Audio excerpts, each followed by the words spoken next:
좋은 하루 되시기 바라겠습니다. 오늘 말씀은 마가복음 8장 27절에서 28절 말씀입니다. 예수와 제자들이 빌립보 가이사랴 여러 마을로 나가실새 길에서 제자들에게 물어 이르시되 사람들이 나를 누구라고 하느냐. 제자들이 여짜와 이르되 세례 요한이라 하고 더러는 엘리야 더러는 선지자 중에 하나라 하나이다. 아멘. 네, 오늘 말씀 27절에 보면 주님께서 제자들에게 질문을 하십니다. 뭘 질문하시냐면 사람들이 나를 누구라고 하느냐 이렇게 질문하셨습니다. 제자들의 답변이 28절에 나오는데 28절 읽어보면요. 제자들이 여짜와 이르되 세례 요한이라 하고 더러는 엘리야 더러는 선지자 중에 하나라 하나이다. 제자들이 이렇게 답변했습니다. 이 구절을 잘 보면 예수님을 대단한 존재로 생각하는 것을 알 수 있습니다. 그러나 이 대답은 구원을 얻을 만한 대답은 아니라는 것입니다. 어떤 대답이 나와야 구원을 얻을 수 있는 대답이냐 하면요. 예수님이 대단한 존재다라는 대답이 아니고 그런 대답은 구원을 못 얻는 것이고 예수님은 하나님이시고 또 예수님만이 구원자라고 대답해야 그래야 구원을 받을 만한 대답이 된다라는 겁니다. 자, 그런데 세상 사람들은 이런 대답을 못했다는 것입니다. 그러니까 대단한 존재라고 생각은 했지만 구원을 얻을 만한 대답은 못했다라는 것인데요. 그 이유가 무엇일까요? 오늘은 예수님을 구원자로 보지 못하게 막는 것들, 막는 생각들, 이런 것들이 있다는 것인데 어떤 것들이 있는지 살펴보고요. 우리는 예수님을 진정한 구원자로 믿는 그런 믿음으로 우리가 성장했으면 좋겠습니다. 자, 첫 번째 살펴보겠습니다. 예수님을 구원자로 보지 못하게 하는 그런 생각들. 첫 번째는 뭐냐면 세상 가치관의 메인 사고방식들이다라는 겁니다. 세상 가치관의 메인 사고방식들이다. 27절 읽어보면 예수와 제자들이 빌립보 가이사랴 여러 마을로 나가실새 길에서 제자들에게 물어 이르시되 사람들이 나를 누구라고 하느냐. 여기 보면 빌립보 가이사랴 여러 마을로 나가실새 이렇게 기록하는데 원래 지명이 빌립보라는 겁니다. 자, 그런데 빌립보 가이사랴 이렇게 되어 있는데 이 가이사랴라는 게 뭐냐면 가이사는 시저를 말합니다. 로마 황제의 칭호죠. 그러니까 빌립보라는 원래 이름에 가이사랴 곧 시저의 빌립보다 이런 의미가 됩니다. 그러니까 굉장히 큰 도시라는 걸 알 수 있습니다. 황제의 도시 빌립보라고 이렇게 명명한 것이죠. 작은 도시를 황제의 도시라고 하지는 않는다라는 겁니다. 굉장히 크고 화려한 도시가 빌립보이고요. 그 빌립보를 가이사랴 빌립보, 황제의 도시 빌립보 이렇게 말했다라는 겁니다. 자, 그러니까 주님이 질문한 그 의미가 이제 뭐가 되냐면 이렇게 크고 화려한 세상 한복판, 그러니까 큰 것, 화려한 것을 추구하는 세상 한복판에 있는 사람들은 나를 누구라고 하느냐, 이제 이런 질문이 된다라는 겁니다. 자, 그런데 이 주님의 모습을 우리가 보면 외모를 보자는 겁니다. 주님의 외모는 세상 크고 화려한 세상에 비해 너무나도 작고 초라하고 가난한 모습이라는 겁니다. 물론 선지자로 생각을 사람들이 합니다. 대단한 존재라고 생각은 하지만 큰 것, 화려한 것, 그 다음에 대단한 그런 것을 추구하는 세상 가치관에 의하면 너무나도 나약한 존재일 수밖에 없는 그런 모습이라는 겁니다. 자, 이렇게 세상 가치관에 매여 있는 사고 방식, 이 사고 방식들은 주님을 구원자로 보지 못하게 만든다라는 겁니다. 이 사람들에게 있어서 세상 가치관은 주님보다 훨씬 큰 것들입니다. 그러니까 주님이 너무나 작은 겁니다. 세상 가치관에 비해서는. 이 사람들에게 있어서는 그렇다라는 겁니다. 자, 그러면 여러분, 우리 구원받은 성도들의 사고방식은 어떠해야 할까요? 이 구원받은 성도들의 사고방식은 세상 사람들과는 달라야 한다라는 것인데, 이 세상보다 훨씬 크고 영광스러운 분이 바로 우리 주님이시다. 이렇게 생각할 줄 알아야 한다라는 겁니다. 물론 육신의 눈으로 보면 주님은 너무나 작고 초라하고 왜소하고 가난한 모습이지만 실제로는 하나님이시고 이 세상보다 훨씬 크고 영광스러운 곳에 주님이시다. 창조주 하나님이시다. 이렇게 생각할 줄 알아야 그게 바로 구원받은 성도다라는 겁니다. 에베소서 4장 6절 하나님도 한 분이시니 곧 만유의 아버지시라. 만유 위에 계시고 만유를 통일하시고 만유 가운데 계시도다. 만유보다 크신 분이고 이 만유를 다 붙들고 계시는 크고 영광스러운 분으로 우리가 평상시 생각을 갖고야 된다라는 겁니다. 또 어떤 생각을 성도들은 가져야 되냐면 세상 가치관들은 이런 것들은 주님의 손 안에 있는 것들이다라는 겁니다. 세상 가치관들이 주님보다 절대 크지 않다라는 거죠. 주님께서 세상 가치관들도 주실 수도 있고 걷어가실 수도 있다.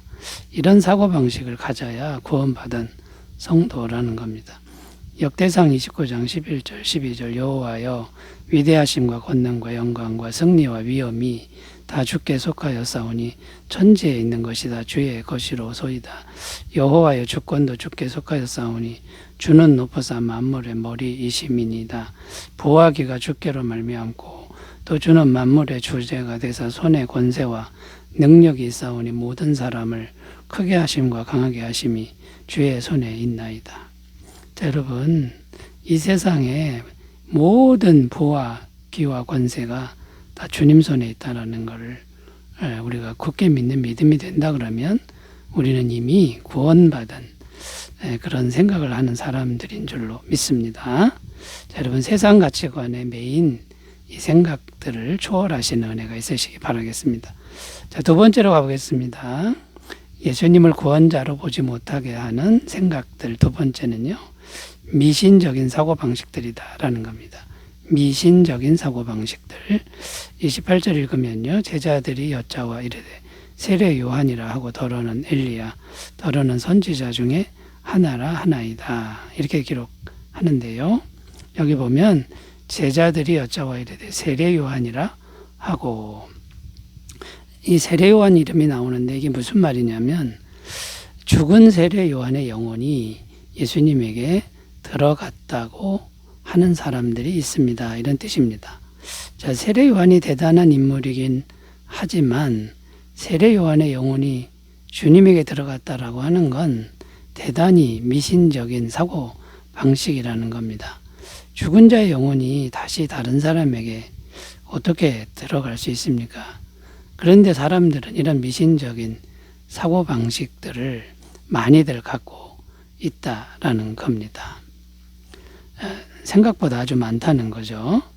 자, 이런 미신적인 사고 방식들에 매여 있으면 구원을 받을 수가 없다라는 거고, 구원을 도저히 받을 수가 없는 겁니다. 쉽게 말해서 이제 이 미신적인 그 모습들을 우리가 이제 오늘날에도 찾아볼 수 있는데, 쉽게 말해서 이제 어떤 것들이 있냐면 등산을 하다 보면 곳곳마다 이제 돌무더기를 쌓아놓는 것을 우리는 흔히 볼 수 있습니다. 그 산에 있는 그 신령에게 기도를 하는 그런 사고방식들이죠. 이런 미신적인 사고방식들은 예수님을 구원자로 보지 못하게 한다라는 거고요. 저는 어렸을 때 어머니가 불교를 열심히 믿었는데 새벽 0시만 되면 정한수 떠놓고 기도를 하셨고요. 또 어떤 날은 저녁 12시 다 돼서 밥상을 차리는데 밥상을 들고 사거리에 나가서 밥도 뿌리고 반찬도 뿌리는 것을 본 적이 있습니다. 이게 전부 이제 복 받으려고 하는 이제 그런 행위인데 상당히 미신적인 행위였다라는 거죠. 또 오늘날 어떤 사람들은 외계인을 믿습니다. UFO의 존재를 믿고 외계인을 믿는데 이 외계인이 지구를 창조하고 인간을 창조했다라고 믿는 사람들도 꽤 있습니다. 또 어떤 사람들은 신은 자기 속에 있다. 자신을 믿어라. 자기 안에 전능한 신이 있다라고 이렇게 가르치는 사람들도 적잖이 있습니다. 교회 안에서도 미신적인 사고방식들이 많은데요. 교회 다니는 사람들 중에 주기도문을 10,000번 읽으면 소원 성취된다. 이렇게 생각하는 사람도 있고 성경 구절, 내가 마음에 드는 성경 구절을 주문처럼 외치면 그대로 된다고 믿는 이런 사고방식들이 굉장히 많다라는 겁니다.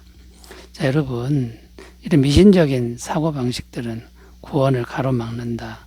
이것을 우리가 꼭 기억하시고요. 그러면 구원받은 성도는 어떤 생각을 하고 살아야 합니까?